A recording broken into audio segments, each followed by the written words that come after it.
ఒక్కసారి కొమ్మూరి గోల్డ్ కి కాల్ చేయండి. తాకట్లో ఉన్న మీ బంగారాన్ని విడిపించి మార్కెట్ ప్రైస్ కి వాళ్ళు కొనుక్కుని మిగతా డబ్బులు మీకు ఇచ్చేస్తారు. గురుగారు, ఈ ఏడాది పూర్వాషాఢ నక్షత్రం వారికి ఎలా ఉండబోతున్నారు?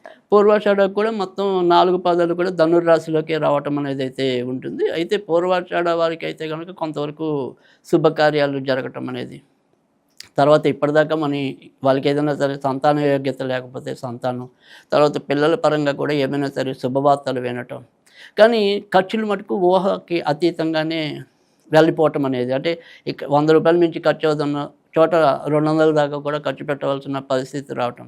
సో ఖర్చులో ఒకటి మటుకు నియంత్రణలో ఉండదు, కానీ ఎక్కువ శాతం శుభ సంకల్పాలన్నీ కూడా ఫలించే పరిస్థితి అయితే కనుక పూర్వాషాఢ నక్షత్రం వారికి ఎక్కువగా కనిపిస్తుంది. ఇందాక చెప్పుకున్నట్టు మనం ఇటు కళ్యాణానికి వేచి ఉన్న పిల్లలు ఎవరైనా ఉన్నప్పటికీ కూడా వాళ్ళకి కూడా ఆ రకమైన కళ్యాణ యోగం పట్టడానికి అయితే అవకాశం ఉంది. అయితే ఇక్కడ ఉద్యోగాలు చేసే వాళ్ళు ఎవరైనా సరే, లేదా ఉద్యోగపరంగా జీవితాన్ని అవలంబించాలనుకునే వాళ్ళకి కానీ, కొనసాగించాలనుకునే వాళ్ళకి కానీ ఉన్న చోట కాకుండా కొద్దిగా వేరే వేరే చోట్లకి వెళ్తేనే అభివృద్ధి ఎక్కువగా ఉంటుంది. సో అందుకని ఆ రకంగా ఏదైనా సరే మార్పులకు సిద్ధమై ఉంటే కనుక పూర్వాషాఢ వారికి మరింత అభివృద్ధి ఉద్యోగాల పరంగా రావడానికి అయితే ఉంటుంది. విద్యా రకంగా ఎలా ఉందంటారు? విద్యార్థులకి మాత్రం కొంతవరకు ఇబ్బంది ఉంది, ఎందుకంటే ఆల్రెడీ ఇప్పటికీ వీళ్ళకి అర్ధాష్టమ శని అనేది ఒకటి నడుస్తుంది. పూర్వాషాఢ నక్షత్రం ఉన్న ఎవరైతే ఇంజనీరింగ్ వైపు వెళ్తున్న వాళ్ళు, అంటే హై స్కూల్ లోపు వాళ్ళకైతే మరీ అంత చెప్పుకోదగిన ఇబ్బంది అయితే లేదు.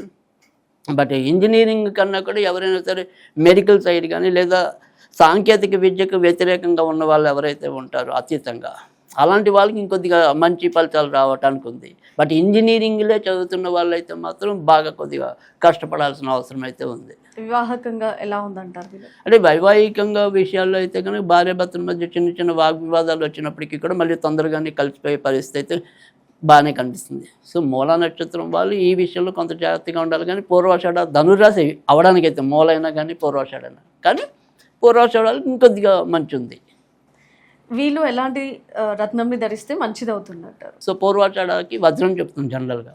అయితే ఇక్కడ వజ్రం కన్నా కూడా ఇంకా మంచి ఆప్షన్ ఏంటి అంటే కనుక వీళ్ళకి కూడా పింక్ సఫైర్ అని ఉంటుంది. సో కనక పుష్పరాగాల్లో అదొక సఫైర్. సో అది పింక్ సఫైర్ పెట్టుకున్నట్టయితే కనుక మరింత మంచి జరగడానికి ఉంటుంది.